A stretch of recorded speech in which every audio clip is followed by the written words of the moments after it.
Hello and welcome to Options Guide TV. My name is Brian Overby. I am the author of the Options Playbook, and I'm going to be your host for about the next, we're going to probably go 20 minutes today. I don't think it's going to be a long show.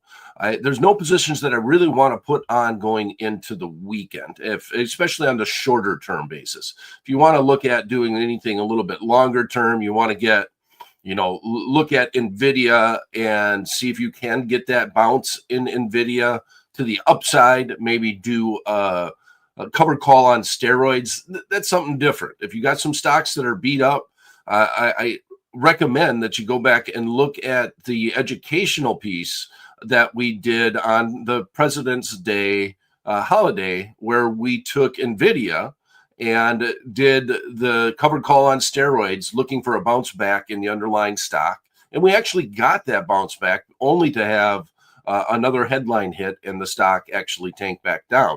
So there's another opportunity to do it. I don't mind doing covered calls in this situation. You just want to make sure you don't get pegged on these underlyings that you're trying to salvage that are out there.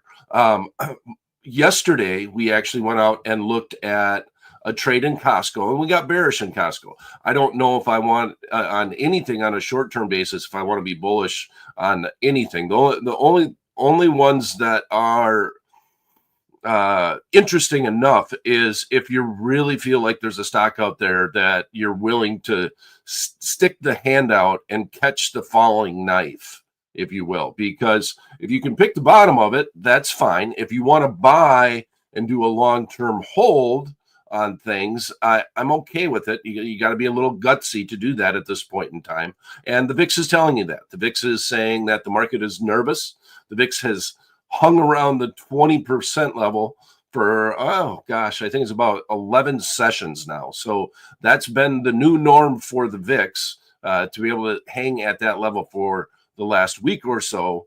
And the market's just not happy. The uncertainty of the news headlines, and I don't necessarily know if it is because of the tariffs. It's the way that the news is being delivered that is causing the uncertainty and causing just the markets to react the way that they are.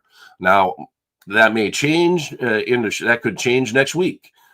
So once that just adds to the uncertainty. But the marketplace is taking it as a bad thing, just overall. So if I look at Costco and I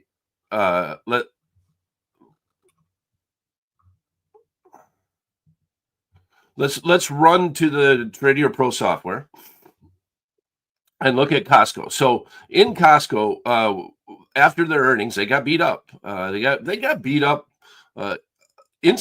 Going into the earnings report and then after the earnings report. So kind of a double whammy that has happened to Costco. And that's going to happen in a marketplace like this, where things are trading at a high valuation for a long, long time. And all of the pundits are trying to get behind why that high valuation should be there. And this is the nervousness of stocks that are in that range, trading at 50. This was 55, trading at a 55 PE for a good stint and a good long run up. And that was fine. Overall, if you look at what has happened to Costco over the last 3 years, you wanted to be long Costco.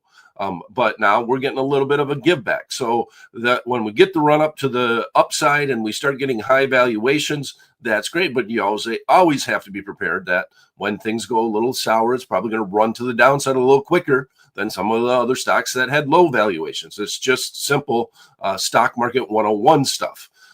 Costco is an example. That's where it's happened. We're down 6.7% on the day. Costco is trading at 961 at this point in time. We did a bearish butterfly, and it's kind of, I sold it really hard on the show that this was an alternative to doing a short call spread, but we did it in the form of the butterfly. And a lot of people call it a broken wing butterfly, and I like to call it a skip strike butterfly. And that's mainly because you are skipping a strike. And when you do that, you embed a credit spread into the trade to pay for the butterfly. So in our instance, when we set up the trade, we were way higher. We did the March 7th expiration. And this is when these types of trades are interesting, when you have a big company or a high price stock. Obviously, Costco's a big company, but a high price stock that is announcing earnings on a Thursday, and you have that 1 day for that option contract to live, part of the zero DTE world. Because with a butterfly, if the market comes back and does hit your short strike, you need time decay to go away. With only 1 day remaining, time decay is your friend in that instance on any trade. So a 900, or it was almost it was $1,000 stock.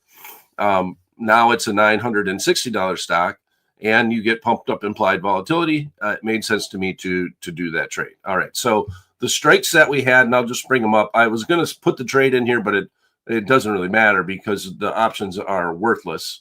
Costco, the strike that we started buying at was 1,090. So it was this strike. All these options in here are trading for pennies, but we needed the market to stay below 1,090. If it did drift higher and landed at 1,111, we were okay. That was the short on our strike. Now, I want to show you the difference. This is, I think, the theme to the show more than anything, because like I said, I'm not really interested in starting a position considering where the markets are at right now. But with the market at 962, I thought, hey, wouldn't it be fun to try to get one of these off today? We still got a high price stock, which does help with the valuations. It lets you get, if you're doing it on a low price stock, right, you're talking about a 1-point wide spread versus a 5-point wide spread. Or in our instance, we were able to do a 10-point wide spread. And I actually put one of these on this morning. I don't know if I got filled yet. I shut off my alerts, but I was struggling to see if I could get filled. I got it in for 25 cents. Market is at 961, looking for a small bounce. We did it 10 points wide ahead of the earnings, but then again, we're halfway through the day. So time decay is going to be huge from this point on out. There's really, on the open, there was implied volatility, still a little bit just because of the downturn, but now that's starting to dry up. We're in the March 7th expiration, 0 days remaining to expiration. Market's at 960. I can only go 5 points wide and maybe get it done for a net credit. So we're going to set up the same trade, and I just want to show you like the difference between it. Now, I don't mind this trade either if I can get it done. Now, in my account, in my real account, not a test account, I tried to get it done for a net credit of 25 cents, and that even is moving now, right? We got a credit here of 3 cents.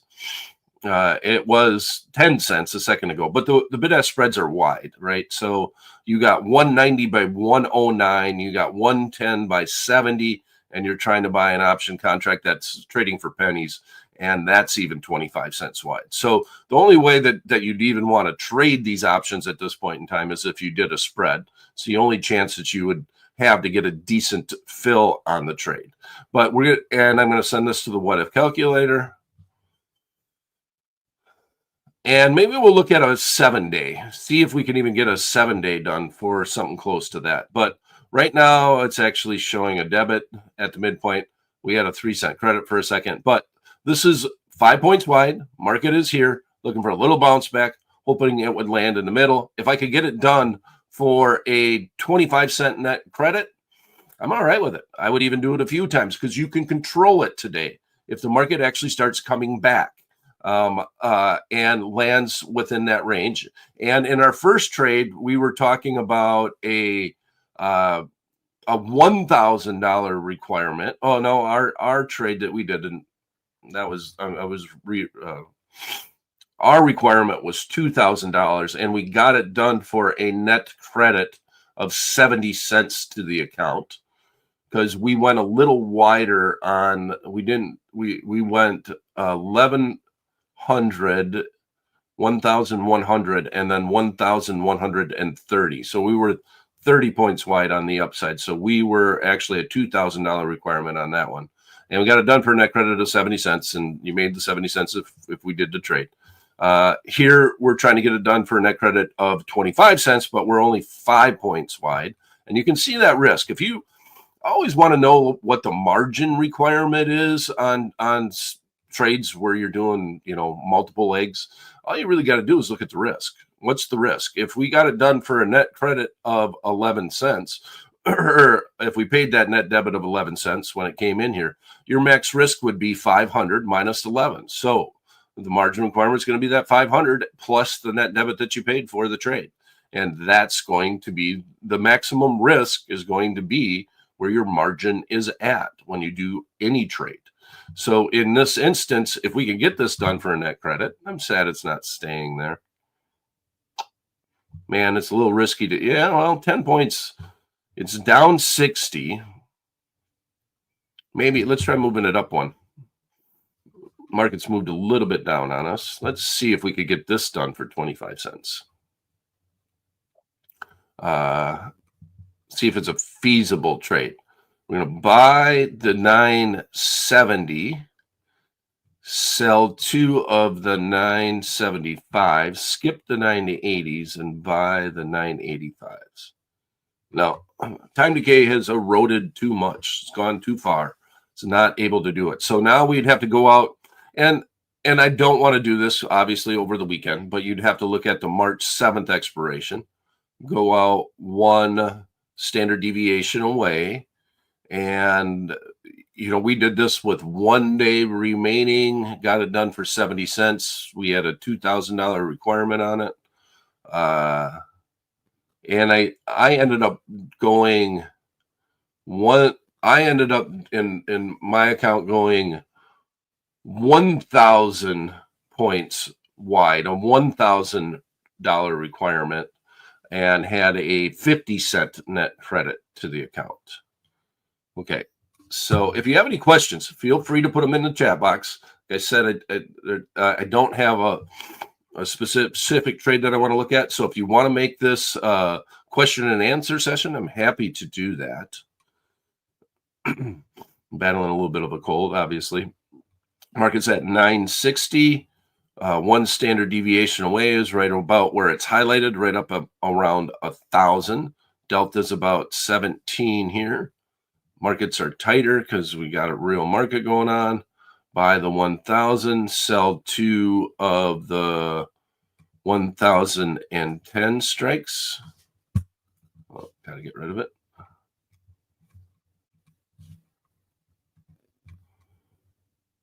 Buy 10 points wide, sell twice, skip the 120, go to the 130 and buy. Yeah, now look at that same trade, basically, that I was able to execute yesterday. So I know that or ahead of the earnings report, that it was feasible, where with 1 day remaining to expiration, was able to execute it for a 50-cent net credit to the account, centering it around a 1 standard deviation move, like buying the 15-16 delta. And now we may be able to get it done for 14 cents. And it's just not as enticing. And there's I guess the moral to the story is the reason why we do the skip strike butterflies on stocks that are announcing earnings on a Thursday, higher price stocks, is that you can get them done for interesting credits in the account. That's simple. If we skip one more and we add, let's see if we could do pretty well if we get rid of this one and add a higher requirement. Go down to here. Now you're at 38 cents, but now you're going to have a $2,000 requirement by doing that trade, minus the net credit received. So I hate because I got to have my mouse over here, and then your eyes need to be over here. But if we look at that, the $1,960 to try to make 38 cents. If the market does come back, you have 10 points in here that you could get paid if the market would land at our short strike. And you got an entire week to do it. Now, here's the biggest thing about this trade. And I guess this is really a option pricing options guide TV here is if it roars back and it comes back too fast, like let's say it comes back on Monday and it hits your short strike, you're going to be down on the trade. Like there's too much time premium left in the trade in order to make that trade profitable. If it roars all the way back and hits right at our short strike, and it happens on Monday, we need it to happen at the end of the week because we got a week-long trade in here to do this. And that's the difference with the earnings report, is that if the market actually opens up the expected move and drifts higher, then you got a chance to get out, and time decay and implied volatility crunch is your friend. The only way you really get hurt, and I have done, and I don't want to say that it's not impossible, but I really liked the Costco trade on yesterday, because the only way you really get hurt is if Costco blows away the earnings and the market skyrockets through your butterfly and you don't have a chance to trade out of it. And so there's only one of three scenarios that could have went wrong with Costco. The market took off and blew away the expected move and the one standard deviation move to the upside. If it kind of went up, that was wonderful. If it went up the expected move, that was awesome. If it stayed where it was at, that was all right, 70-cent net credit to the account. And if it went down, 70-cent net credit to the account. And I like those type of trades, but there's not many scenarios where you can get them. There's not very few and far between. All right.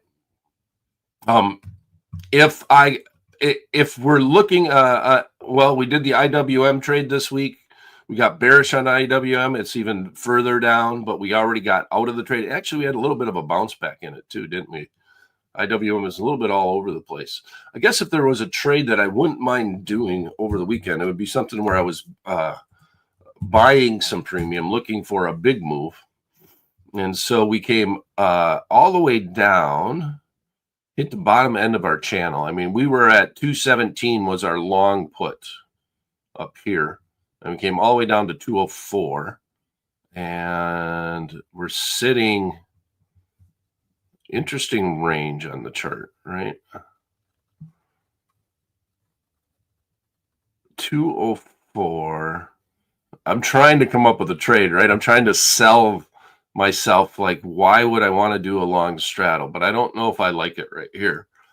There is a gap. So gap up. So we filled the gap to the downside. This entire stretch, this one candle, you got the gap to here, and then you got the long candle, and then the strong move up. Yeah, it's interesting. I wonder what a 30-day straddle is looking at the 204 level. I wonder. I'm guessing it's going to be about $12. 204, 30 days out. IWM. 30 days. That's usually where I would want to go if I want to get crazy in IWM. 28 days. Okay, so here's 28 days. And if we buy it, did I say $12? Yeah, it's a little pricey. Oops. It's going to be actually closer to 13. Yeah, 1273. 28 days. So if it was 30 days, it would be a little bit higher.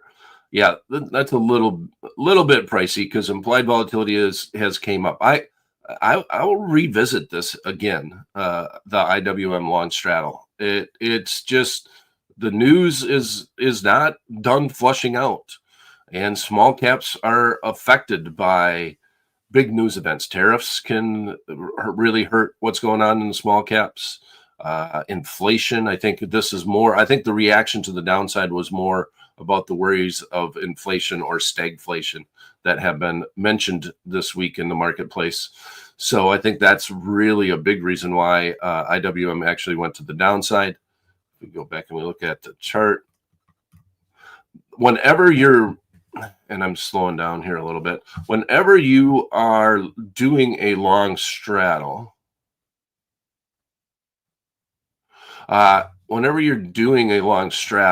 here's the biggest thing is I want to look at this chart and I want to see 12-point moves, and I want to see them within that time period. And you see that all over the place in IWM. Now, obviously, I'll be blunt, I did a long straddle in here on a different show, and it didn't work out because it just chopped. It was chop, chop, chop, chop, chop. But then you get the move. 1226 down to, 226 down to 216. That's a 10-point move. This move right here, 232 all the way down to 222. It's another 10-point move. So you can see that this move here on the gap was 203, coming all the way back up to 212. So they're all 10-point moves in a short period of time. You get some chop in here, it's a little bit tight. That would be tough. This would not work out if you look at basically a 30-day period. But if I did come down to this range in the IWM and got to the bottom of this candle and the bottom of this candle, there's a little bit of noise. Let's even go up further. Let's add 1500. And it happens next week. The only reason why let me go back. Let me take one step back. The only reason why I'm even looking at or considering long straddles is if I'm ever going to do a long straddle, and the most money I ever made on long straddles was Boeing. And it was around the fact, and this is a morbid thing, but the planes were crashing. They were falling out of the sky. They were grounded. Were they going to make more of them? There were a whole bunch of orders on. News was hitting left and right. Are they going to allow the planes to fly again? And when the market gets blindsided by news, that creates the volatility that you want in a long straddle. So obviously, there is a news cycle going on. What is the one underlying that really can be blindsided by news? And you can just even see the chops in the marketplace. Look at how wide this period, we're going back 1,500 days. So we're going from, let's just look at this whole channel here. February all the way out to, this is 2021, all the way out to October, the whole year. Look at the moves on a monthly basis from 206 all the way up to 230. That channel all the way back and forth, all that entire year. If you're buying long straddles at the bottom here and you're buying long straddles at the top, at the bottom and the top of that channel, that is very interesting. Now, we did these straddles in IWM on Options Guy TV. We did more than one of them. I think we bought one down at the bottom of this one. We bought one at the top here. We did one in the middle too, somewhere. I think we did 3 of them. And then look at this move. So this move in IWM is 198. And down here is 168. That's a 30-point wide move. And these are monthly periods. So, there's no golden book of answers. A lot of people will make an argument, and you will not see many option trading specialists on YouTube here inside the Tradier Hub that would ever recommend a long straddle. But to me, you got to keep your mind open. And that's part of the things part of the reason why I look for long straddles too, is that inside the book, we have 40 different plays, and I want to look at scenarios where they may happen. So there is potential. If we got down to the bottom of this channel, especially if you got down to right here, right? Well, this is the top here. This is where I think the market would be real interesting. I'd actually set an alert. If we come down to the top of this channel, and there's a lot of noise at the bottom of this is a real interesting area in IWM. Yeah, I'm going to set an alert on that one. Oops. right there. Everybody agree with me? Can I get a thumbs up in the chat box?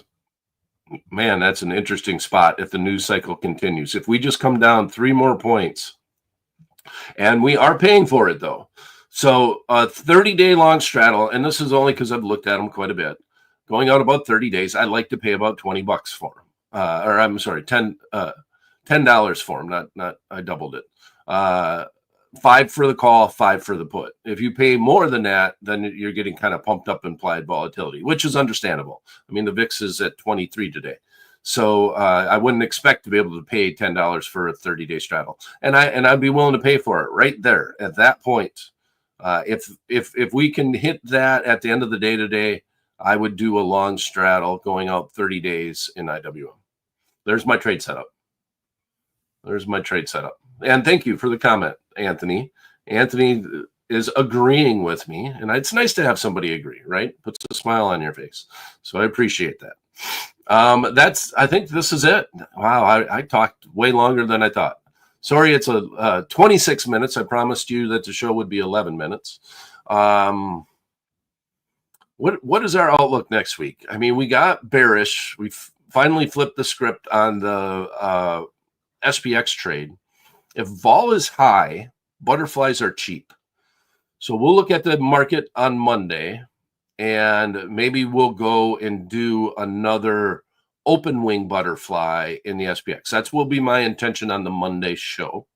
And then we'll look at some other companies that are announcing earnings. The retail consumer is the big news in my mind. If the retail consumer, if we can get some positive news on that end, that people are still willing to spend, it looks like they're starting to stick their checkbooks in a drawer. Delinquencies on auto payments, we got some information on that this week, are on the rise. So a little bit of nervousness in the marketplace. We can pull it out though. You know, we're resilient. The U.S. markets are resilient, but there is going to be some trials and tribulations here. I anticipated at least another month's worth of that before we start shaking things out. So that's it for this edition of Options Guide TV. My name is Brian Overby. Please follow us inside the Tradier Hub, hub.tradier.com. Please build a profile. It's free. You get access to all of the speakers in one nice little group. You don't even have to do a Google search to try to find the option traders. They're just all there. And also, you can follow me on X. My handle is @BrianOverby. We stream this show live via my X profile. So hopefully we'll see you in the hub this Monday at 11 a.m. Eastern time. Thanks for stopping in.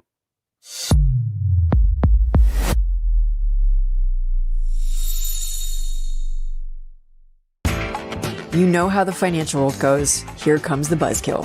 Please make sure to take some time to read this boring disclaimer. We will owe you one.